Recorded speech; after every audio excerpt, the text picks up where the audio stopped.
ಅದು ಮೊದಲೇ ಹಿಂದುಳಿದ ತಾಲೂಕು. ಈ ತಾಲೂಕಿನ 11 ಹಳ್ಳಿ ಜನ ಇವತ್ತಿಗೂ ನರಕ ಅನುಭವಿಸುತ್ತಿದ್ದಾರೆ. ಪಡಿತರ ಅಕ್ಕಿ ತರೋದಕ್ಕೆ 25 ಕಿಲೋಮೀಟರ್ ದೂರ ನಡ್ಕೊಂಡು ಬರ್ತಿದ್ದಾರೆ.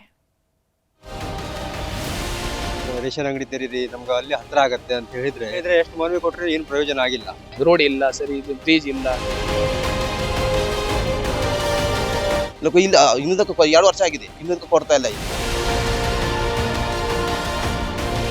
ರೇಷನ್ ಸಿಗತ್ತೆ, ಸರ್ಕಾರ ಫ್ರೀ ಕೊಡ್ತಾರೆ. ಖರೆ ಅದು ರೇಷನ್ ತಗೊಂಡು ಬರಲಿಕ್ಕೆ 500 ರೂಪಾಯಿ ಅವರು ಖರ್ಚು ಮಾಡಬೇಕು. 11 ಹಳ್ಳಿಯಲ್ಲಿ ರೇಷನ್ ಪಡೆಯೋಕೆ ಹರಸಾಹಸ. ಹದಗೆಟ್ಟ ರಸ್ತೆ, ಪಡಿತರಕ್ಕಾಗಿ 25 ಕಿಲೋಮೀಟರ್ ಕಾಲ್ನಡಿಗೆ. ಬಡವರಿಗಾಗಿ ನಾವಿದ್ದೇವೆ, ಬಡವರ ಉದ್ಧಾರಕ್ಕೆ ಸದಾ ಮುಂದಿರ್ತೇವೆ, ನಮಗೆ ಮತ ಹಾಕಿ ಗೆಲ್ಲಿಸಿ, ಆಮೇಲೆ ನಿಮ್ಮ ಜವಾಬ್ದಾರಿ ನಮ್ಮದು ಅನ್ನೋರು ಗೆದ್ಮೇಲೆ ಏನಾಗ್ತಾರೋ ಗೊತ್ತಾಗಲ್ಲ. ಹಳ್ಳಿ ಅಂದರೆ ಕೆಲ ನಾಯಕರ ಪಾಲಿಗೆ ಅಸಡ್ಡೆಯಾಗಿ ಹೋಗಿದೆ. ಹೀಗಾಗಿಯೇ ಇವತ್ತಿಗೂ ಹಳ್ಳಿ ಜನ ನರಕ ಅನುಭವಿಸ್ತಿರೋದು. ಉತ್ತರ ಕನ್ನಡ ಜಿಲ್ಲೆಯ ಹಲವು ಹಳ್ಳಿಗರು ಸರ್ಕಾರ ಕೊಡೋ ರೇಷನ್ಗೆ ಪರದಾಡ್ತಿದ್ದಾರೆ. ತಿಂಗಳಿಗೊಮ್ಮೆ ಕೊಡೋ ಪಡಿತರ ಪಡೆಯೋದಕ್ಕೆ 25 ಕಿಲೋಮೀಟರ್ ಕಾಲ್ನಡಿಗೆಯಲ್ಲಿ ಓಡಾಡ್ತಿದ್ದಾರೆ.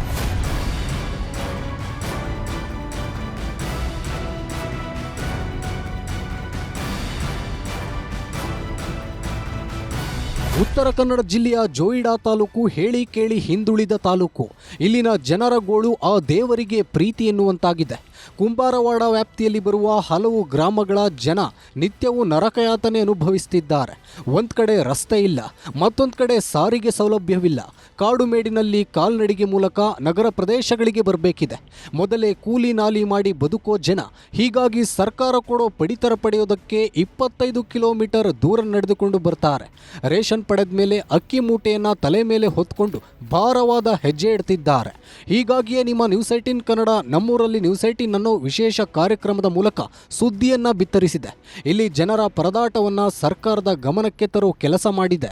ರೇಷನ್ ಅಂದ್ರೆ ಇಲ್ಲಿಂದ 30 ಕಿಲೋಮೀಟರ್ ಹೋಗ್ಬೇಕು, ರಸ್ತೆ ಸರಿ ಇಲ್ಲ, ಮತ್ತೆ ಹೋಗ್ಲಿಕ್ಕೆ 500 ರೂಪಾಯಿ ಕೊಡ್ಬೇಕು. ರೇಷನ್ ಸಿಗತ್ತೆ, ಸರ್ಕಾರ ಫ್ರೀ ಕೊಡ್ತಾರೆ. ಖರೆ ಅದು ರೇಷನ್ ತಗೊಂಡು ಬರ್ಲಿಕ್ಕೆ 500 ರೂಪಾಯಿ ಅವರು ಖರ್ಚು ಮಾಡಬೇಕು, ಮತ್ತೆ ತೆಗಿಬೇಕು. ಇಲ್ಲಾಂದ್ರೆ ನಡ್ಕೊಂಡೇ ಹೋಗ್ಬೇಕು 30 ಕಿಲೋಮೀಟರ್. ಮತ್ತೆ ಮಳೆಗಾಲದಲ್ಲಿ ರಸ್ತೆನೂ ಇರೋದಿಲ್ಲ, ಎಲ್ಲ ನೀರು ತುಂಬಿ ಹೋಗುತ್ತೆ ಬ್ರಿಡ್ಜ್ ಮೇಲೆ. ಅದಕ್ಕಾಗಿ ಬಹಳ ಸಮಸ್ಯೆ ಆಗುತ್ತೆ. ಇಲ್ಲಿ ಸರ್ ರೇಷನ್ ಹೇಳಿದ್ರೆ ಸುಮಾರು 30-40 ಕಿಲೋಮೀಟರ್ ಜನ ನಡ್ಕೊಂಡು ಬರಬೇಕು. ಇಲ್ಲ ವಾಹನ ವ್ಯವಸ್ಥೆನೂ ಸರಿಯಾಗಿಲ್ಲ. ವಾಹನ ಬರ್ಬೇಕಂತ ಹೇಳಿದ್ರೆ ಮೊದಲನೇದಾಗಿ ರಸ್ತೆ ಸರಿ ಇಲ್ಲ. ರಸ್ತೆ ಸಮಸ್ಯೆಯಿಂದಾಗಿ ವಾಹನಗಳು ಓಡಾಡೋದು ತುಂಬಾ ತೊಂದರೆ ಆಗ್ತಾ ಇದೆ. ಮತ್ತೆ ಇಲ್ಲಿ ನಮ್ಮ ಕಾಲ್ಟೋಳಿ ಕರಂಜೋಡ ಗ್ರಾಮದವರು ಸುಮಾರು ಇಲ್ಲಿಂದ ಜೋಡ ಹೋಗ್ಬೇಕು, 40-45 ಕಿಲೋಮೀಟರ್ ರೇಷನ್ ಹೋಗಿ ತಗೊಂಡ್ ಬರಬೇಕು. ಈ ಪರಿಸ್ಥಿತಿ ಇದೆ ನಮ್ಮ ಭಾಗದಲ್ಲಿ. ಮಳೆಗಾಲ ಶುರುವಾದ್ರೆ ಇಲ್ಲಿನ ಜನರ ಪರಿಸ್ಥಿತಿ ಯಾರಿಗೂ ಬೇಡ. ಕೆಸರುಗದ್ದೆಯಂತಾದ ರಸ್ತೆಯಲ್ಲೇ ಪ್ರಾಣಪಣಕ್ಕಿಟ್ಟು ಓಡಾಡಬೇಕು. ರಸ್ತೆಯನ್ನಂತೂ ಸರಿ ಮಾಡ್ತಿಲ್ಲ, ಬಸ್ ವ್ಯವಸ್ಥೆಯನ್ನೂ ಕಲ್ಪಿಸ್ತಿಲ್ಲ. ಹೀಗಾಗಿ ಇಲ್ಲಿನ ಗ್ರಾಮಗಳಿಗೆ ಹತ್ತಿರವಾಗಿರೋ ದೂದಮಾಳದಲ್ಲಿ ನ್ಯಾಯಬೆಲೆ ಅಂಗಡಿ ತೆರೆಯಿರಿ ಅಂತ ಬೇಡ್ಕೊಳ್ತಿದ್ದಾರೆ. ಈ ಬೇಡಿಕೆಯನ್ನು ಈಡೇರಿಸೋದಕ್ಕೆ ಆಗದ ಜಿಲ್ಲಾಡಳಿತ ಹಾಗೂ ಜನಪ್ರತಿನಿಧಿಗಳು ಮೌನಕ್ಕೆ ಶರಣಾಗಿದ್ದಾರೆ. ನಮ್ಗೆ ಇಲ್ಲಿ ಕಿಲೋ ಕೊಡ್ತಾರೆ ನಮಗೆ ರೇಷನ್.